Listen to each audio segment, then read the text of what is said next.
Trials first aims.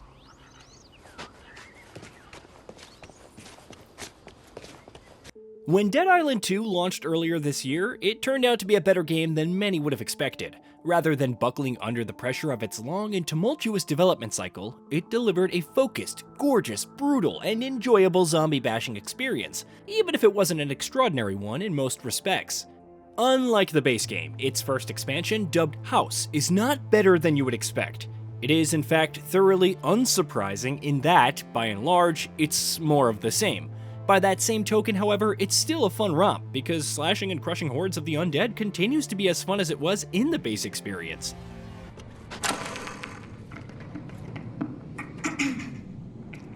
Do I have to? I feel ridiculous. No. You fear your true self. Remove your mask.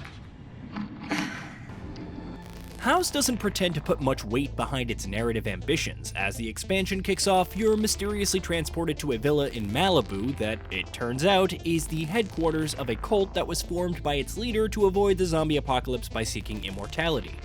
As you'd expect, things didn't exactly work out the way that they'd anticipated, leaving you to explore its villa and sort through the mess that it's left behind.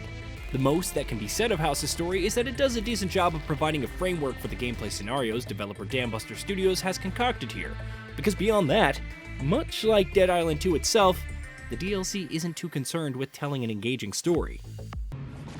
We've taken the liberty of liquidating all your assets. This pile of cash is the sum total of your financial existence.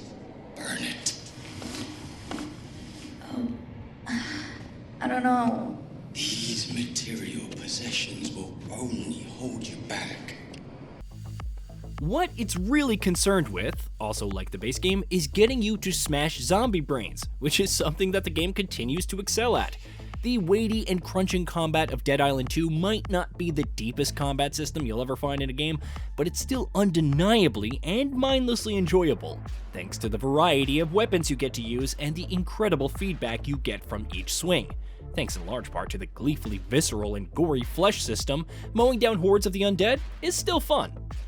Haus also combines its pulpy B-movie action with little doses of horror quite effectively, as the Dead Island IP has been known to do over the years, or at least the years that it's been active. Making your way through a dark and creepy house and hearing the constant shambling and moaning of zombies through the walls and ceilings, for instance, does genuinely feel unsettling. Obviously, it's not an out-and-out horror game by any means, but the DLC builds up those moments quite well, before capping them off with exploring gore-filled combat encounters.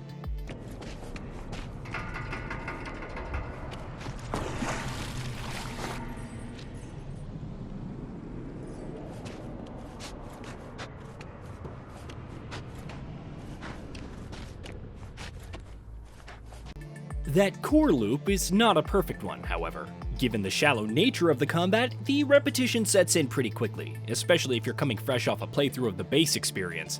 If you're hoping for some new interesting twists to the zombie slaying experience here in the form of, say, interesting new enemy types, you won't find that here.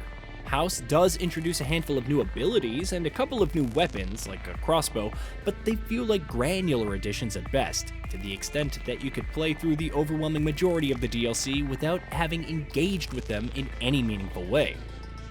What doesn't help is the objective design, which only adds to the feeling of repetition. Haus sees you going through a series of trials as you explore the cult's villa, and everything you do throughout its runtime revolves around either combat or solving menial little puzzles that barely require any proper engagement from you, even on a superficial level. By the time the DLC is done, it feels like it's running on its last legs, which is surprising thanks to how brief it is. I didn't expect a 3-hour-long expansion to feel so stretched thin, but that certainly was the case with Haus.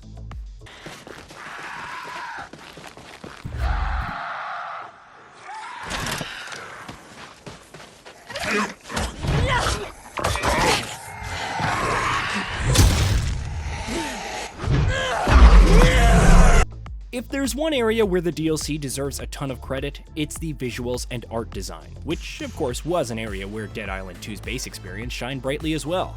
The interiors of the cult's villa sport an impressive amount of variety and visual flair, from technology-infused torture dungeons to decrepit houses filled with clutter and viscera to a forest that's all kinds of spooky and more.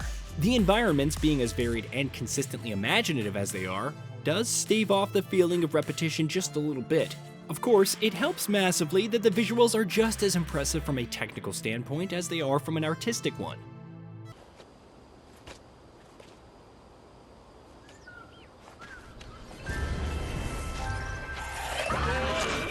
I could do this all day. When all is said and done though, is Haus good enough to warrant a trip back to Dead Island 2's world?